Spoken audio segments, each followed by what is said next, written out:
Olá, eu sou a Carla Benevides e nesta edição do programa Argumento nós vamos falar sobre as cotas raciais no serviço público.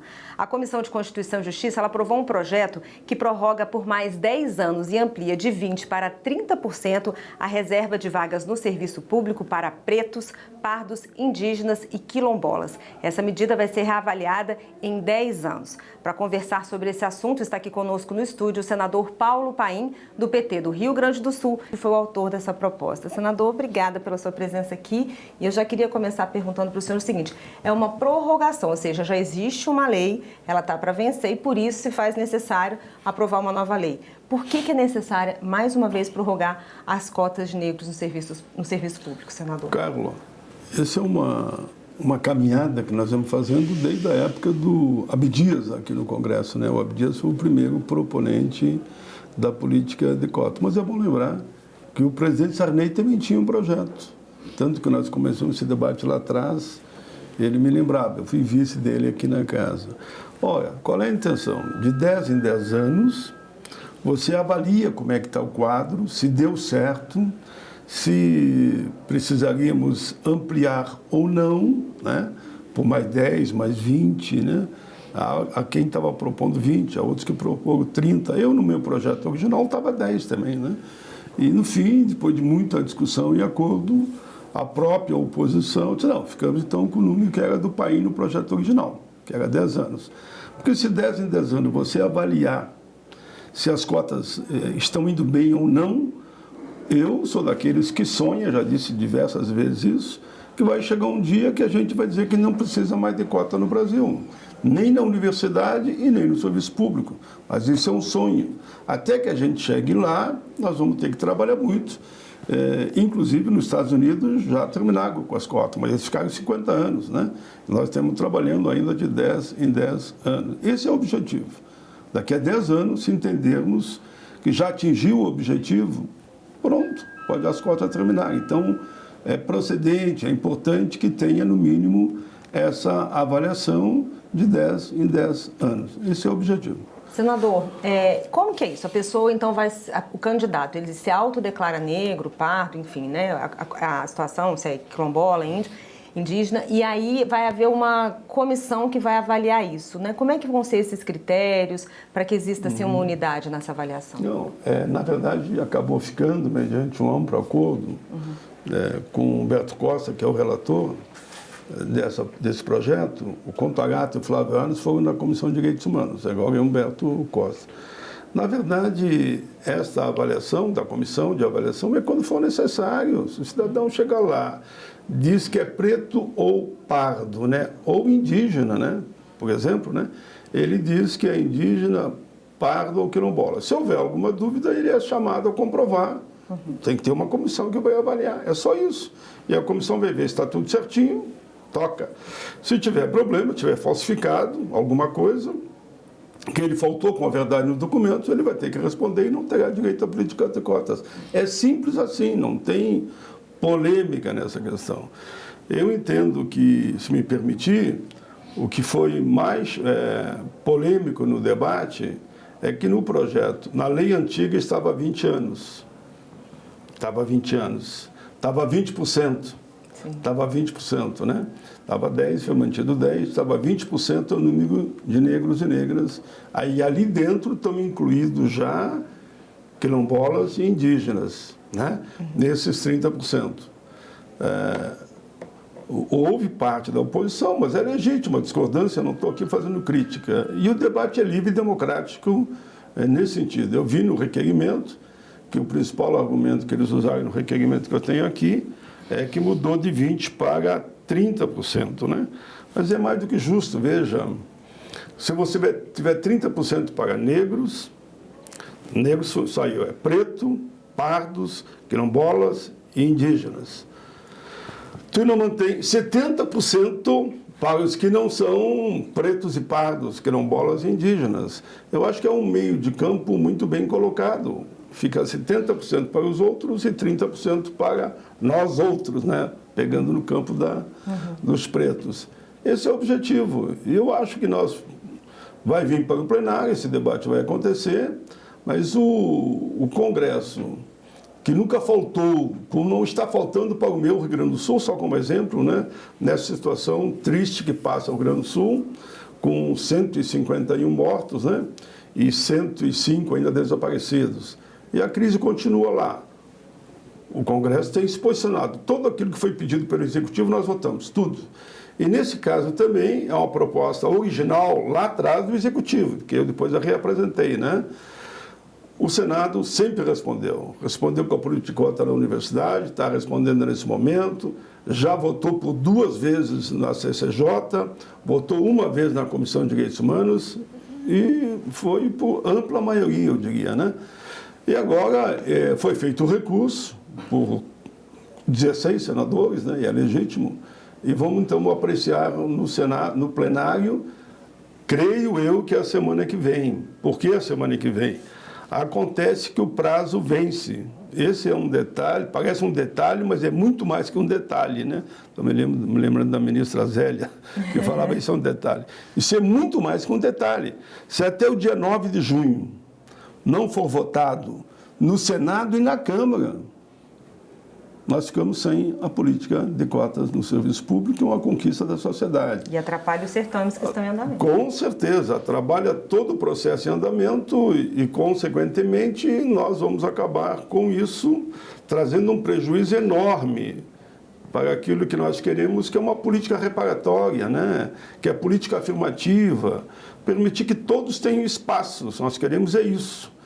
Oxalá, repito, um dia não preciso mais, mas hoje não precisa. Estou a ver todos os dados aí no campo do social, a situação que se encontram os negros e pardos. Pois é, o senhor falou que a discussão foi polêmica, e aí eu quero lembrar 2 pontos que foram colocados nas audiências na CCJ.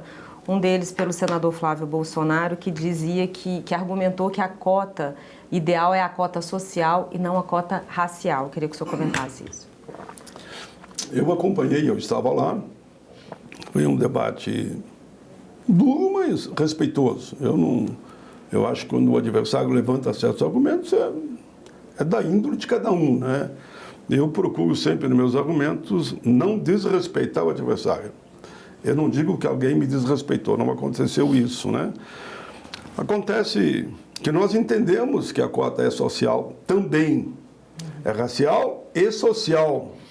Porque alguém já disse, é só pegar todos os índices, você vai ver que a ampla maioria dos pobres no Brasil são negros, ou melhor, já para ficar no corpo do projeto, né? São pretos e pardos, a ampla maioria.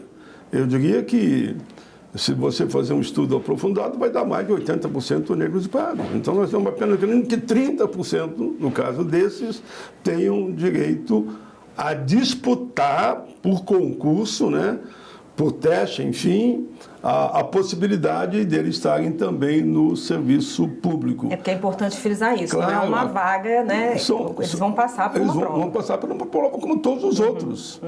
Né? Agora, é por isso que há muitos que dizem que a cota ela deve ser racial e social, mas primeiro social. Tanto que tem parâmetros para a política de cota, você vê de onde o cidadão vem, qual é a origem, tal. Então, a cota, na verdade, tanto na universidade como no serviço público, ela tem o viés social, senão não precisava cota. Né? Ela é principalmente social, mas no caso do serviço público, eu entendo, social e racial. Como nas universidades também é social e racial. Não há discordância quanto a isso. Porque se você dissesse que era só social, tu ia para o critério renda, tu ia ver que ia dar muito mais do que 30% para negros e pardos. Uma outra questão que foi colocada foi pelo senador Everton, que nesses últimos 10 anos, né, de 2004 para cá, houve poucos concursos e que isso não conseguiu, que ainda não há esse reflexo da política de cotas no serviço público. O senador Alessandro Vieira relembra, inclusive, que a população brasileira é composta de 56%, 57% de negros. 56%. Isso não se traduz no serviço público. Eu queria que o senhor falasse sobre isso também. Não se traduz mesmo como não traduzia nas universidades. Estou fazendo uma conexão que tem tudo a ver, política de cotas, né? E na política de cotas na universidade nós avançamos mais. Já temos nas universidades federais, nós já temos em torno de 52% já de negros e negras que chegaram lá. É sinal que está dando certo, né? No serviço público, nós estamos distante disso ainda. Devido a isso, é que nós entendemos que nesse período teríamos que manter a política de cota. Nós tinha até no projeto que veio da Comissão de Direitos Humanos, que eu presidi lá, e o relator foi o senador Flávio Arnes, projeto de minha autoria, mas eles foram relatores, né? Ali já tinha, inclusive, política de cota para as mulheres. Mas depois nós fomos fazer um estudo, nós acabamos verificando que as mulheres, e aqui vai um elogio às mulheres, as mulheres com estudo são mais persistentes, são mais corajosas, eu diria até, permita que eu diga, elas já ultrapassaram. Se nós botasse ali que metade das cotas seriam para homens e metade para mulher, quem ia perder eram as mulheres, porque elas já são mais que 15% no percentual daqueles que têm direito. Então, chegamos a um acordo, e foi acordo daí com todos, que poderíamos botar 30%, né, para pretos e pardos, ponto. Porque senão as mulheres seriam prejudicadas. Você tem mais mulheres no serviço público hoje, porque já pela política de cota, do que homens negros, no caso, e negras, né? Por isso que houve essa alteração, que não vi problema nenhum, e as mulheres entenderam o objetivo, que elas podem ser bem mais que 15%.